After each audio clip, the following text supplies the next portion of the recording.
Hello and welcome to yet another episode of Township Rollers right here on Pan African News 360, and I am your host Violo Itumguelo, and today we are joined by Absy, who's an artist that started with the foundation of gospel music from a jazz gospel start to performing in such big spaces. But all I'm going to say to you is that you stay tuned and listen to his journey, and welcome and thank you for joining us. Thank you very much for having me. Now, I want to know your journey, how it started, and what would you say as an artist who had worked alone in this industry to going beyond performing at big stages like the South African Music Awards, Gospel Awards? For me, it's a passion. I've been playing music since I was 16. I went for professional classes.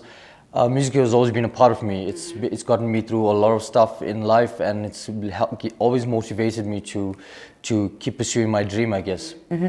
Now, we know as an independent artist, especially when you don't have a record label to help you, whether it comes to gig or whether to make sure that your music goes out there and it reaches the right people. What struggles would you say was the most one as an independent artist that you face?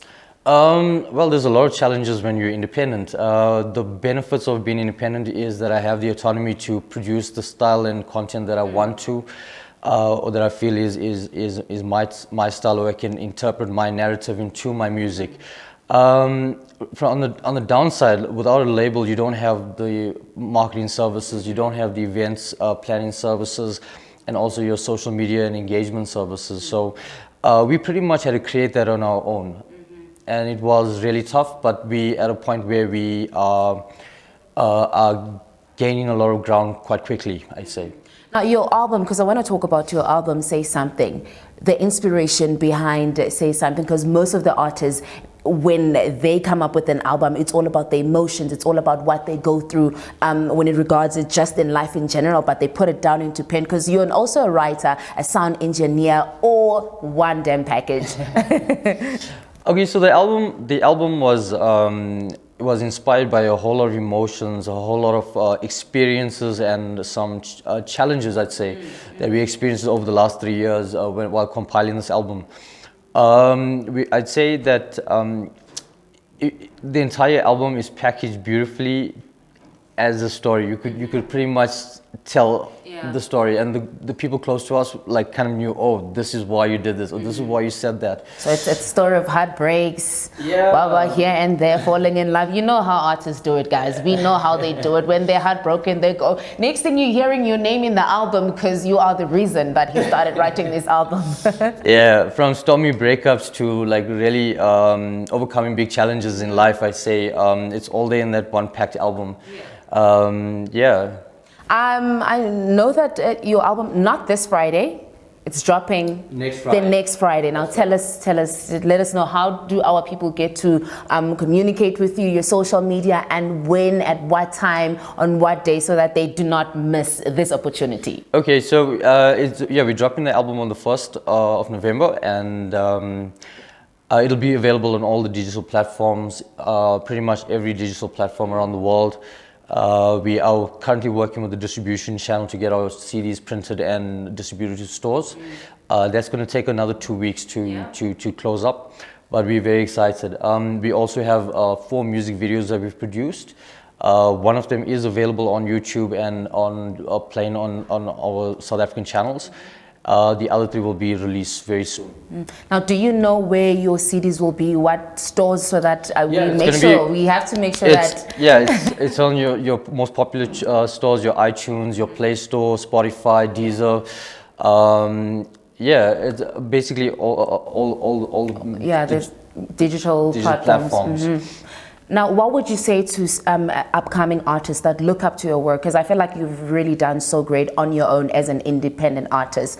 What would you say to someone that also wants to get into the music industry, or someone who's already in but they're struggling and they're also an independent artist? What are the things that they must look out for and to continue pushing?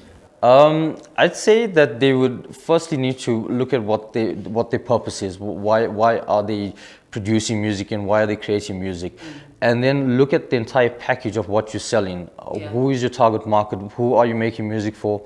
And start with those lines, because you don't want to you don't want to run the risk of completing a project that nobody wants to listen to, or you've gone across different markets. So you'd want to grow your fan base from understanding who you're making music for, and obviously look at the rules of making music.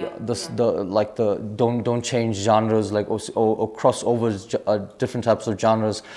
Don't mix too much of hip hop with jazz kind of thing. So those are like basic rules of keeping music in its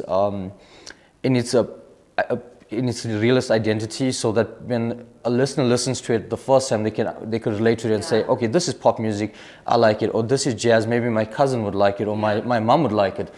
And that would be, I think that would be the first, the step. And also when you produce for upcoming artists, when you start making content, graphical content for your musical products, make sure that you're looking at the mass market. Use the mass market model to find your niche, because the majority of people find a certain part appealing, and keep every single piece of content that you make it for the mass market, and that's the easiest way to get into this market.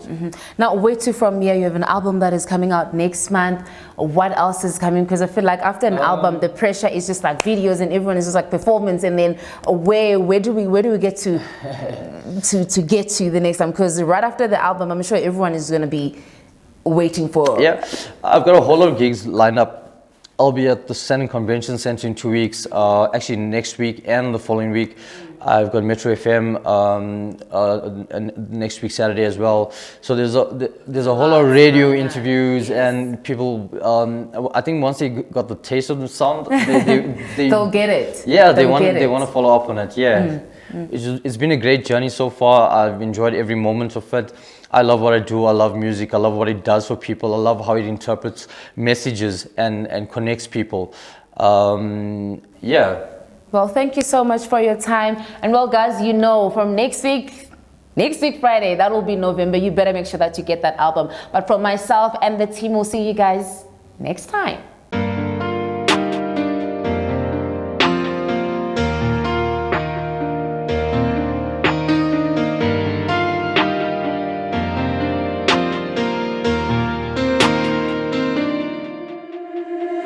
Say something, I can say something. Feels good to know that you're near. Hold back on everything I've done. You can be my girl tonight. Say something, I can say something.